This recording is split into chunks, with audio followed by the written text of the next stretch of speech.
So this is week 7. It's been a great week. It's been a heavy week. What I mean by heavy, I had to do a lot of editing because I had an interview with an NHS worker. The reason why I had an interview with an NHS worker is because I was doing research about mental health in jobs, and NHS was looking really bad because 300 people died in the last 7 years. That is disgusting. So I was really interested in what's going on, and apparently it's about because of the pressure they gain, about anxiety and yeah, depression, and it builds up so much that they can't take it anymore. It's crazy because the people that know about the mind and the body the most are suffering. It was quite good. Yeah, I've been doing a lot of editing. I've learned in Premiere Pro how to blur someone's face because I was talking to someone and they needed their face being blurred. Basically, I learned how to create actions and move objects and make lines move in After Effects. This was quite cool. So I can make my, my facts more interesting and stuff.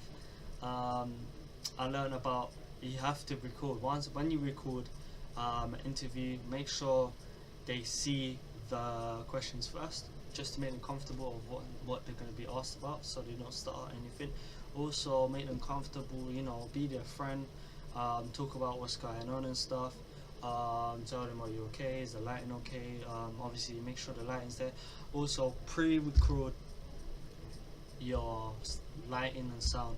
So I just record 30 seconds of your lighting and sound just to see if everything's okay, if there's anything in the background, and that way you'll make sure you have a perfect thingy, perfect video. Secondly, I've been doing a lot of text and writing and stuff, and I have learned that there's something called a safe action area, and the reason you should have a safe action area is because it looks so much better. Having a text right next to the corner of the screen is disgusting, but having it right in the corner of the screen is nasty to have a text right in the corner of the screen. But if you have it like here, it's quite nice. It's more professional and stuff, and you can read it better. I also learned that obviously your text has to contrast with the background, otherwise you won't be able to read it properly. So right now I'm doing an interview.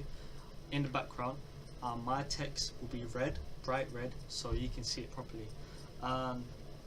Yeah, and I also learned about making sure everything is organized. That is one big problem, but it's not a problem for me anymore. Make sure all your files are organized and backed up, because when you put your file, make sure your file has a name, because when you try to import files, you might import the wrong file because your file don't have a name. You won't know. It will just have random numbers. So that's what I learned. Make sure you are organized in your files, and make sure you are organized and making plans. And what else I did, I made a plan on paper. So I sketched out. So I'll do a lot of After Effects in my documentary. So I sketched out what am I going to do, and it turned out really good because that really helped me. It made me have more sufficient time and everything. Yeah, I learned a lot. I learned about India's mental health and China's mental health. China has people that are slaves because they take the vulnerable who have mental health disorder and make them as slaves. India, they cage people who have mental health in India as slaves. So I'm going to be talking about that as well. I'm trying to get an interview with someone who has a mental health disorder. It is looking great. I'm ready to have contact with them. This is crazy. I'm really proud of my work, and hopefully it goes well. This may be the last 2 weeks, and I believe it's going to go well. Everything's running smoothly. Can't wait for week 8.